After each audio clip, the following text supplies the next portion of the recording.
Cool. Hello, so welcome back. This is our second part of our live stream. This is about IELTS speaking. So today I'm just going to do a brief overview over all of IELTS speaking. So it takes a long time to truly master this, but it's very important, and I hope today you can learn a few things. So if you watched our last live stream, which of course you did, we did about writing. And as you know, we have writing, reading, listening, speaking. All 25%, all just as important, but I know your day-to-day life even, speaking is important. However, speaking in IELTS is different to speaking in real life. So today we're going to look at some skills that you can use for your IELTS speaking test. Okay? So to begin with, what do you have to do? Well, there are 3 parts to IELTS speaking. There is part 1, which are familiar questions about yourself, answering personal questions. Then there's part 2, where you have to talk for up to 2 minutes about a particular topic. And there is a whole range of topics that it could be. And lastly is part 3. Now part 3 is more in-depth questions about the topic you had in task 2. So hopefully it was a good topic in task 2 because you'll get a lot more questions about it later. Okay, so we're going to move into more detail for each part now. So starting off with part 1. The questions here are normally pretty simple. Normally you have heard these kind of questions before 1,000,000 times. So the way for you to do well is to give a great answer. So let's look at how that's possible. For example, if the topic is hometown, very, very familiar topic. Typical question, where are you from? Now you've heard this question 1,000,000 times before, I'm sure. And most people answer, I'm from Ho Chi Minh City, which is okay. But in IELTS, okay is not enough. We want to give a much, much stronger answer. We need to say a lot more. So what can we do? We should give at least 3 sentences, okay? For example, stick with hometown. Examiner asks, where are you from? As a student, I could say, I'm from Ho Chi Minh City, which is located in the south of Vietnam. It's the economic heart of this country, and it's rapidly developing year after year. I love living here because of friendly people and the food is delicious. So just like that, we've improved our answer, giving a few little facts about the city and also my opinion. So remember that. There's 3 parts. Firstly, you answer the question. Sounds obvious, but it's true. Second part, we give more detail, add some facts you might know, or try to explain something extra if you can. And thirdly, you give your opinion or give an example if you can, because we have an opinion about everything. So it should be easier for you to be able to do that. And these 3 are true for any topic, any question. You aim for 3 sentences. Answer the question, give more detail, and then give an opinion or give an example. So we're going to practice that now. And luckily today, I'm not alone. I have my most brilliant students to come and help me. And I'm sure you'll be very excited to see him. You may have recognized him before, actually. So if you'd like to come in now. Hello, Mr. Ben. Hello, welcome to our live stream. It's my pleasure to be your students today. It's my honor to have you. Okay, so I'm going to ask him a few questions and let's see what he's learned, because he has been listening. Okay, I will try to answer you. I will try my best.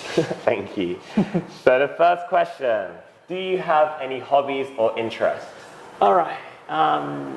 You know, actually no one can live without having something he or she will like. That's right. And I'm similar to everyone. And to be honest, I do not have one hobby. I have a lot of hobbies. That's right. But all of them are very simple. For example, I like reading books. watching movie and listening to music. However, on top of them, I like playing computer games the most because I consider it is the only moment in the day that I can be myself in my real world. Excellent. So this is a really good answer. You'll notice what he did. First, he answered the question, gave some details about his hobbies, and gave some examples. So this is a model answer which you should follow. So let's see if he can do it again. Next topic is about family.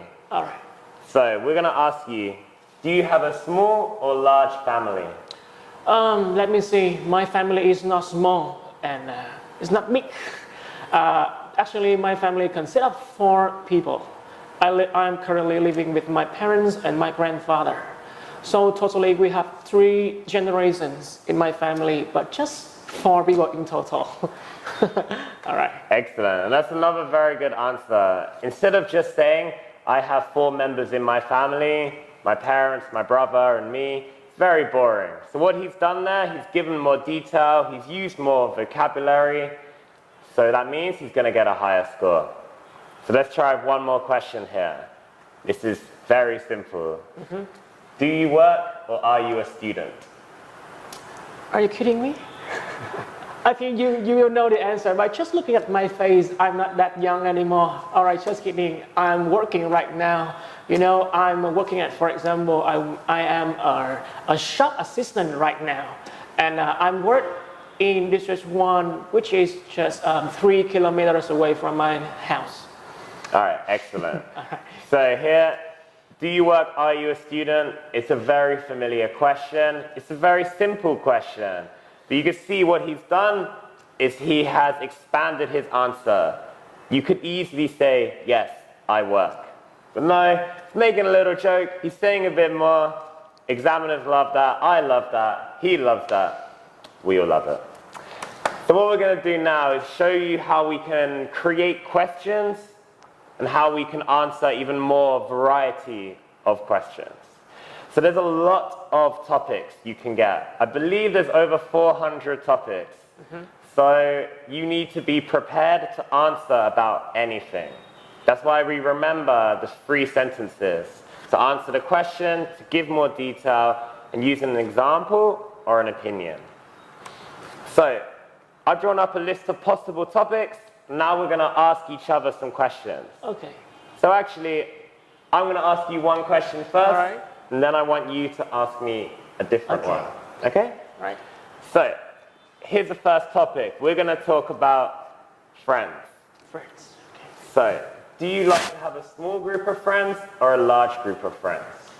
All right. To me, friends are a person or someone who can share not only the happiness, but also the sadness with me in my life.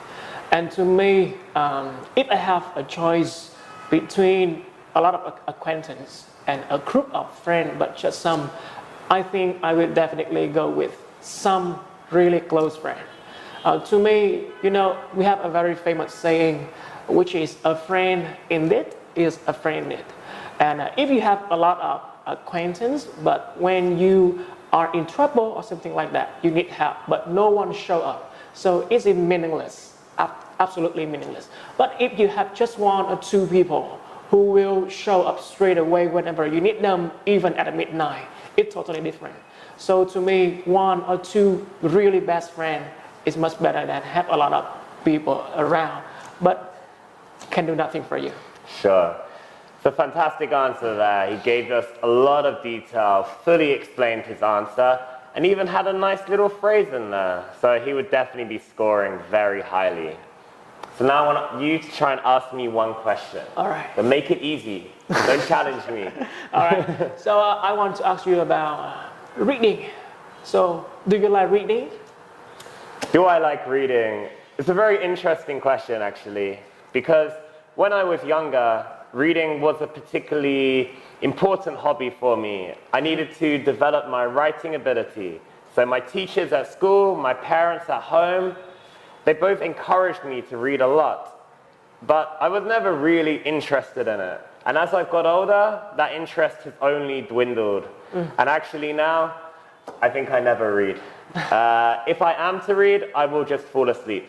And that's not very good. As a teacher, maybe I should be lying to you, but I am being honest. Reading is not my hobby. Okay, all right. So perfect answer. Thank you. Thank you. All right, we'll try a couple more questions for you on two different topics. So let's ask you a very familiar question. It's about music. All right. So I'll ask you, how often do you listen to music? Okay, I listen to music every day because because whenever I feel sad, that's the time that I like to listen to music a lot, because I find a lot of things in common in the lyrics of the song. You know, when I feel down, the lyrics and the melody in the song turn me on again. And I still remember back in my early days of my life when I get started with my English learning. I listen to music a lot, even music and song in English, because it provoked my motivation and it gave me a very strong inspiration to learn English. Fantastic. Also very true. Music is very important, very useful for learning English. And again, he's given a great answer. He's got a lot of detail in there, so we're very happy with that. Okay, thank you. Okay, can you ask me one last question? Okay. How often do you go shopping? Shopping. Well, it depends what you mean. Are we going food shopping or clothes shopping? So when it comes to food shopping, I will probably go weekly with my girlfriend because she particularly likes to cook, and I'm the one who maybe has to foot the bill by the end of it, so it's important we go together. But if we're talking about clothes shopping or electronic shopping, something like that, no, I'm not very partial to shopping. I think maybe once a month or even less than that. Actually, shopping is not so important to me. I'm not so interested by it.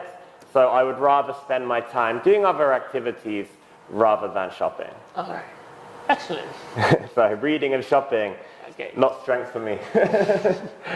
Okay, so that is part one. We finished a little brief summary, and I hope you can see the questions are always easy, always simple. It's about you giving a good answer. That takes time, no doubt about it. But you work hard, you expand your answers, and you'll see your score just increase. It will just go up and up.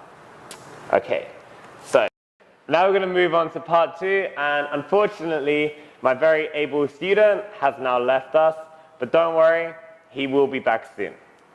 So with part two, students often find this very difficult because you have to speak for up to 2 minutes about a particular topic.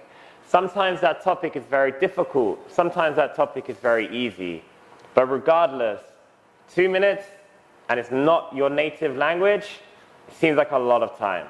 So hopefully I can show you how we can split that time up and how we can make it go a little bit faster and how you're able to say a little bit more.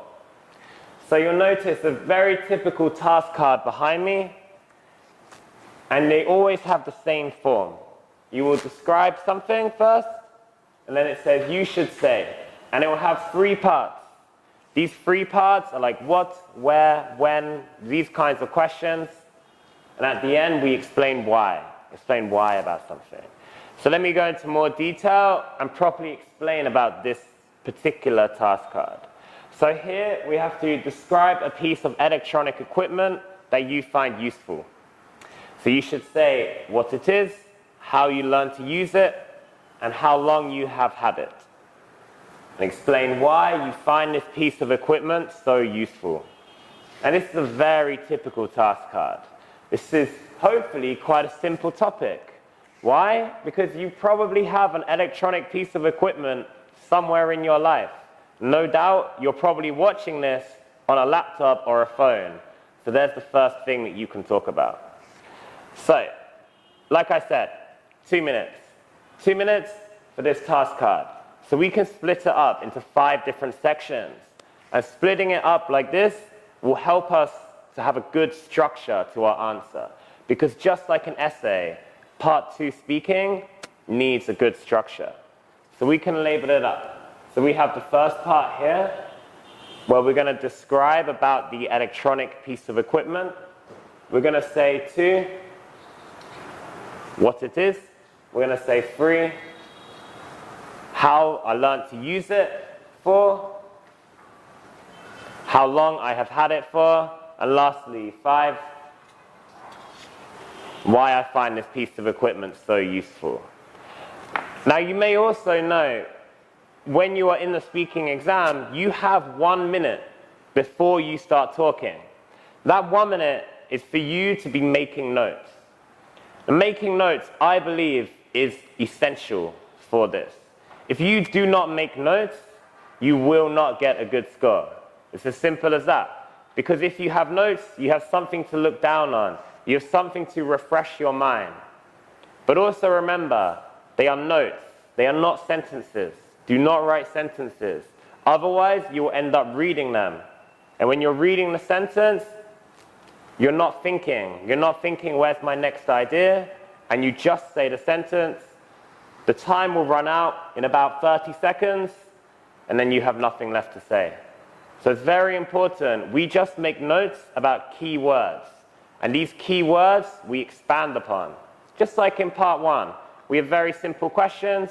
So here we have very simple notes, and then we expand upon those notes. Now there's a variety of ways that we can make notes. There's a lot of different ways we can do this. My preferred method is to use a thought bubble. So we're going to write in the middle, like this, about an iPhone 5S. So I'm going to write like that. And just have a bubble, iPhone 5S in the middle, because that's the piece of electronic equipment I'm going to talk about. And then we remember there's 5 points. So we draw out 5 arms from the circle. So we have 1, 2, 3, 4, 5. Now you'll notice on this particular piece of paper, I don't have much room. So I'm not going to write out all the notes I'm going to make, but I will write out some of them. So, what's the first part? Describe a piece of electronic equipment that I find useful. So, we know it's an iPhone 5S. So I'm going to write, it's a smartphone and use every day. Now, what's my second point? What it is. So, it may seem like I've already said that, but actually I haven't. What it is now where I describe the design, the model, and I go to much more detail about it. So I can say it's white, and I can tell you it's multifunctional.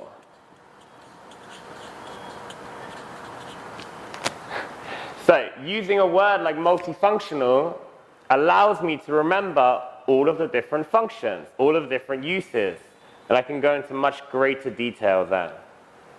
Next part, how I learned to use it. Well, just like anyone, iPhones are pretty simple to use. So I'm going to write here that it's very user-friendly. And maybe here I'm also going to talk about when I bought it and how I learned to use it at that time. So, how long you have had it? Well, certainly here I'm going to give my backstory. This is part I can expand a lot more. So I've had this for 2 years now. And I do remember this was before Japan. And I have a great story to tell about that. So I know, right, Japan, and this will trigger my memory. So when I'm talking, I can expand upon this answer. Last part, why I find this so useful. Again, seems like I've already answered it. But actually we haven't, because we need to get into greater detail again, and we need to use more examples. So I can say it's very reliable, and maybe that I use it all the time.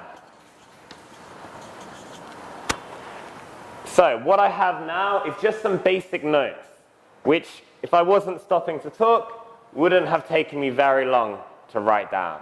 And this is what you have to get familiar with. You only have 1 minute. You never have more. Therefore, you have to be used to writing notes very quickly, very succinctly. So when you come to talk for 2 minutes, you're able to look down, look up at the examiner, keep talking, and just refresh your mind of key words. Not just regurgitating what you have written on the paper. That's not a good idea. So, before I give my answer to this task card, I'm going to show you a few ways that we can begin our answer. Like I said before, speaking part 2 is like an essay. So we need to have a great beginning. So I'm going to show you some of these, which I prepared before on the board behind me. Okay, so you can see I've written out 3 here. My students, when I teach them, they personally love the first one because it's normally not true. But it sounds great. It's the beginning of a complex sentence, so your grammar is high, your vocabulary is high, your fluency is high. So it doesn't matter if it's not true, but it sounds great. So let's read it. It's such a coincidence that I've received this topic because it was just yesterday I was speaking to my friend about electronic equipment. And then from there, we can go on and we can start talking. So it's a really good way to introduce the topic without just saying, hi, I'm going to talk about electronic equipment. Because that's what everyone does, and that's very boring. So, another one that we could have. This topic has been on my mind for a while. So I'm overjoyed to be able to speak about it today. Again, probably it's a lie, but that's not really a problem. You sound good, you sound enthusiastic, and that's what matters. Always remember this, the examiner doesn't really mind what you say. What they care about is how you say it. So you want to sound enthusiastic. You want to use good phrases which are going to show off your enthusiasm, your intonation, and your stress. So third one, which is perhaps more true, we could say, I haven't given much thought to this topic. However, I will be able to say something about it for you today. Something like that. Because a lot of the time, you will get a topic that you haven't thought about before. And therefore, it may be hard, and this is more honest to say. But regardless, you should be using one of these phrases to begin with, because it will help your score. Secondly, we've got our introduction, how we're going to start. After that, as you remember, there was 3 main ideas in the middle. So we need to be able to link our sentences together. And how do we link our sentences together?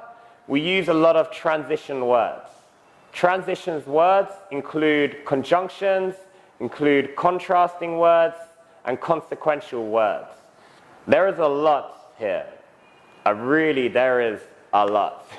So it's a great chance for you to show a lot of vocabulary variety, which is exactly what the examiners are looking for.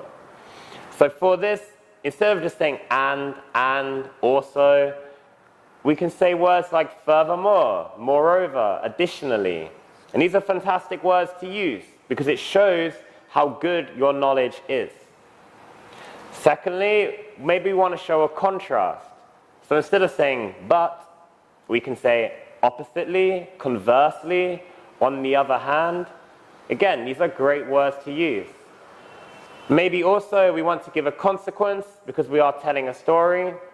So instead of saying so, which is very basic, we can say therefore, or as a result, or consequently. Now at first, it may be hard to integrate these words into your answer, but over time, with more practice, you will improve and you will be able to use these words without even thinking about it. It will become second nature to you. But no doubt, it takes a lot of practice. Okay, so lastly, just like an essay, introduction, we have the main parts, and then we have the ending. But in speaking, we don't have a conclusion, because that just sounds silly. No one talks and say in conclusion. So instead of that, we have 2 choices. One, we can finish with a sentence which looks towards the future. Maybe I can make a prediction about something that will happen in the future. And this is a great way to show the examiner that you've finished, because it's clear the topic is usually not about the future. So therefore, we can end with something about the future. Secondly, we could use a first conditional, which is shows that you have a good level of grammar. Therefore, it's a great way to finish off. Because, as I hope you know, the first conditional is including an if clause, followed by the possible outcome clause. Usually it's will. And as you know, that's the future. So you can see how these two ideas combine together very well. So it's a great way to finish. It leaves the examiner with a good feeling because it's the last thing that they've heard you say is a high piece of grammar. Okay? So, I guess now it's time to speak. So I'm going to use this task card and I'm going to show you maybe a great answer about how we can deliver this task card. Okay, so which one should I choose? I think I'll choose the first one.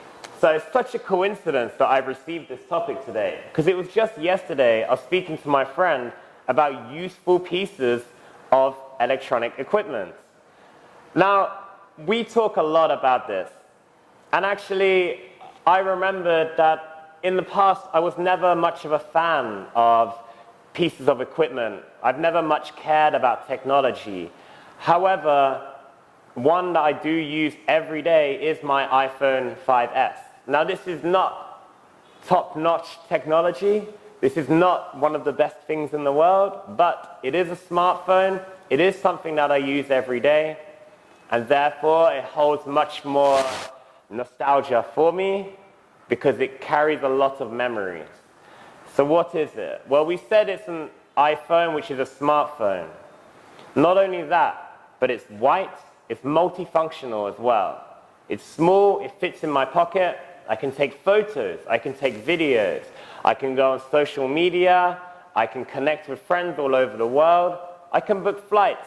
There are so many uses to it. In fact, it would take the rest of my speech just to tell you everything. So we'll leave that part there. Now, thinking about how we're able to use it, well, actually, for me, it's very user-friendly. I think most people are able to just pick it up and start using it. Unless maybe you're a bit older and maybe it takes a bit more time. But it's not a problem. As I remember, when I bought my phone from the shop, the staff were very helpful, very useful to me because they set up the phone for me, even though it was in Vietnamese. So when was this? Well, it was just 2 years ago, actually. It's before I went on a trip to Japan. And the reason why I needed this phone, because my last one cracked inexplicably. The screen just cracked.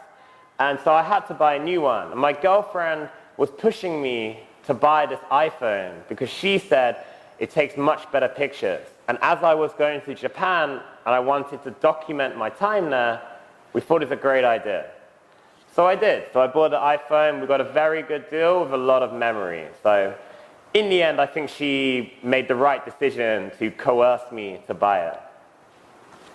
So what I want to say is this is very useful to me. My iPhone goes with me everywhere. I use it from the morning to the night. It's very reliable. It rarely breaks down on me. So I have to say I'm very satisfied. And I have to say that I'm really glad I have it. Sure, I could probably live without it, but I prefer the fact that it's with me. So if I could make the decision to buy a new iPhone, I think that I would, because I'm very familiar with how to use it. And like I said, it has so many functions. It's incredibly useful to my life. So that's how I can give my answer. As you can see, there's a lot of information, a lot of detail in there. And maybe now I feel a bit out of breath for talking so long. But that's okay, because if you are talking to the examiner, after this, he will just ask you 1 or 2 short questions. Maybe like, what could you do if you lost your piece of electronic equipment? Or how would you go about replacing it if it was broken? And for these kinds of questions, we just give very short answers, like yes or no kind of answers. They're not super important to your score. So I think we're about done with part 2 now, which means we're up to the final part, which of course is part 3. Now, for the final third of IELTS speaking, the questions get a lot more challenging. And it's not about yourself. Sure, you have an opinion, but you're talking about other people, you're talking about society. Which means you need to really develop your ideas. You need to think of a lot more ideas. You need to give reasons, you need to give examples. It's much more challenging. However, there are ways that we can answer the questions well, and we can answer the questions properly. Again, this does take time, this takes a lot of thought, but practice makes perfect, so the more you practice, the easier it will become for you.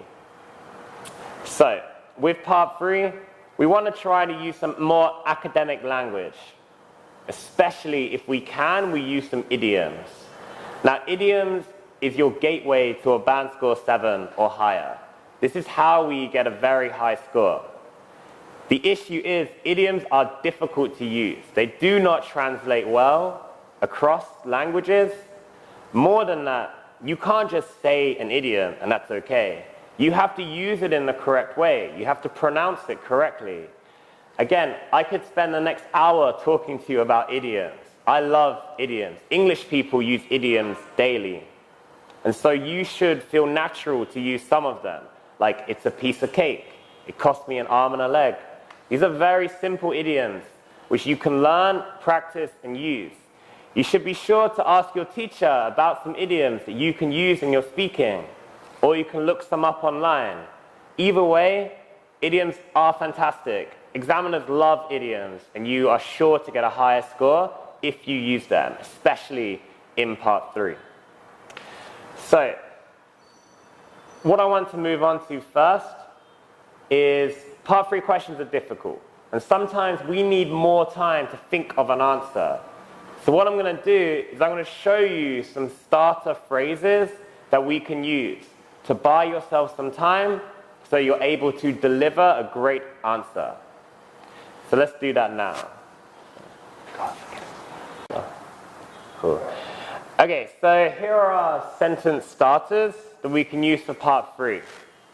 So one idea could be, that's a very interesting question, because in part 3, they're always interesting questions. Even if that's not your real opinion, it is now. It's always interesting. Second one, which is maybe more precise, we could say, despite my limited knowledge on this topic, and then you can try to answer the question and try to think of some ideas that you can use. A third idea, say, let me think about that for a second, but you don't pause for longer than just 1 or 2 seconds, because otherwise it's a bit too long. But it does let you stop for 1, 2, maybe even 3 seconds just to have an idea of what to say, especially if it's a particularly difficult question. The fourth way, we could say that they're much longer. There's so many aspects that I could begin with, but I think it's important that I start with, or I start about, and then go into your answer. Just like we did in part 2, this is starting off with potentially a complex sentence. So that's improving your grammar score, improving your fluency score, and hopefully it leads to another great answer after that.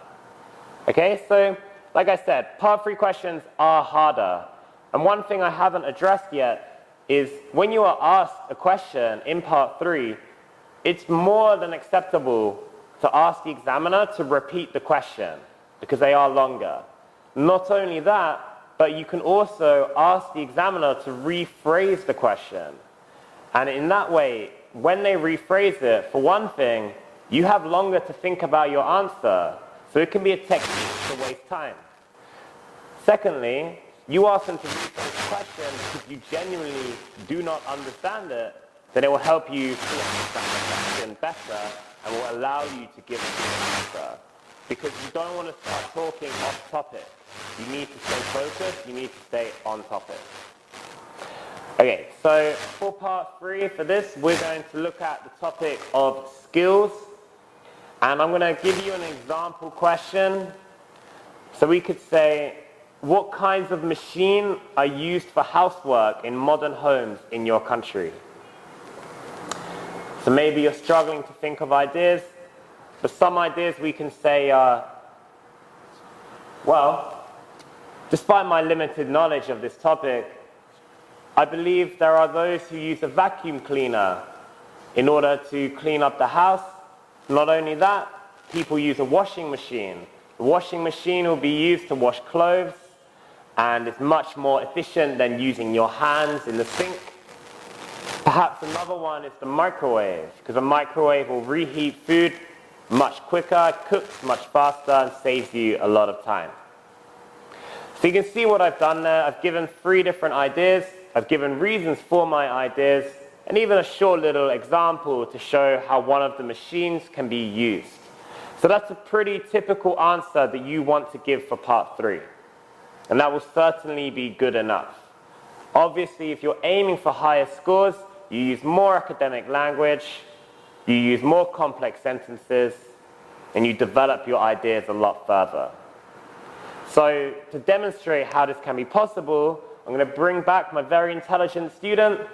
He's going to come and he's going to really show off how well you can give an answer for these kinds of questions. So I'd like to welcome you back. All right, I'm back. Hello, welcome back. Thank you for rejoining me here. Okay, I have been waiting so long to be here again. I'm terribly sorry for that. Okay, so I'm going to ask him just a couple of questions about skills and abilities, and then he's going to ask me back some questions.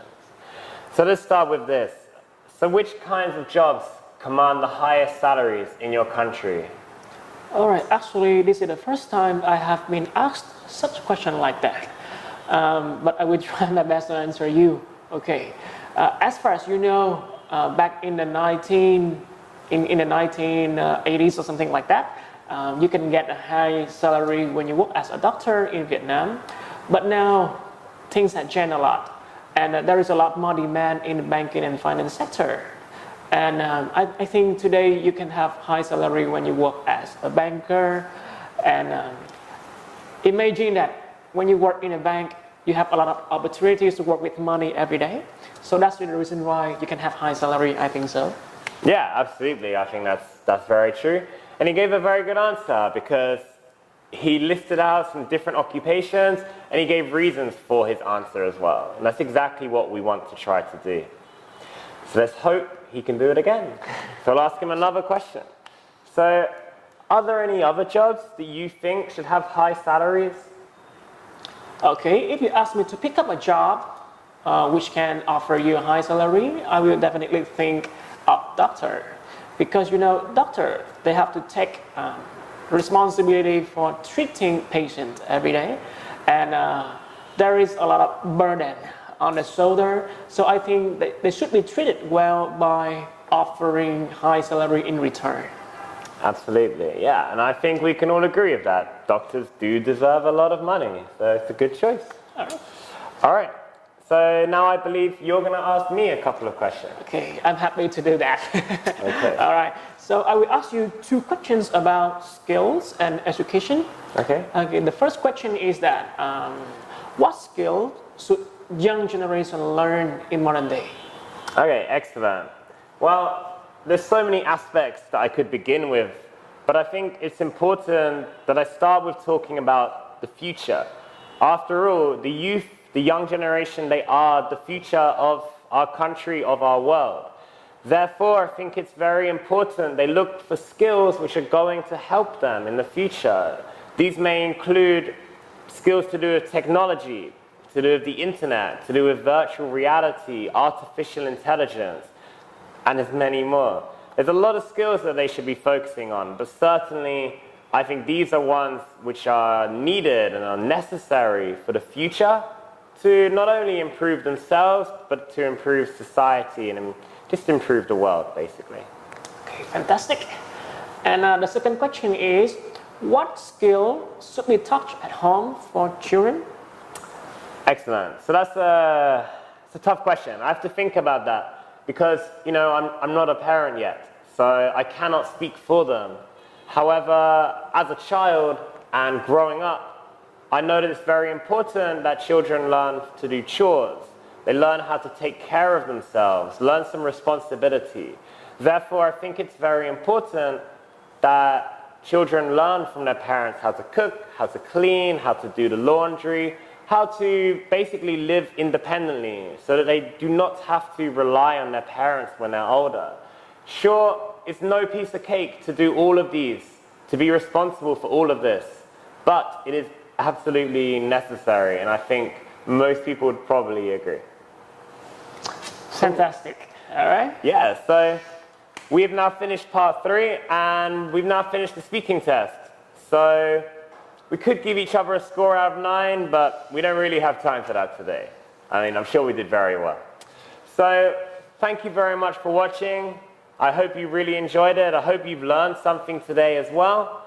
And of course, if you have any questions, please leave a comment underneath the live stream, or come and see us. We are here. This is where we work. You can come see us at SEAMEO Retrack, and feel free to ask us a question, or join a class, and then you can see me every week. So again, thank you for watching, Thank you very and much. I hope that we can see you soon. Okay. Bye-bye. Bye-bye.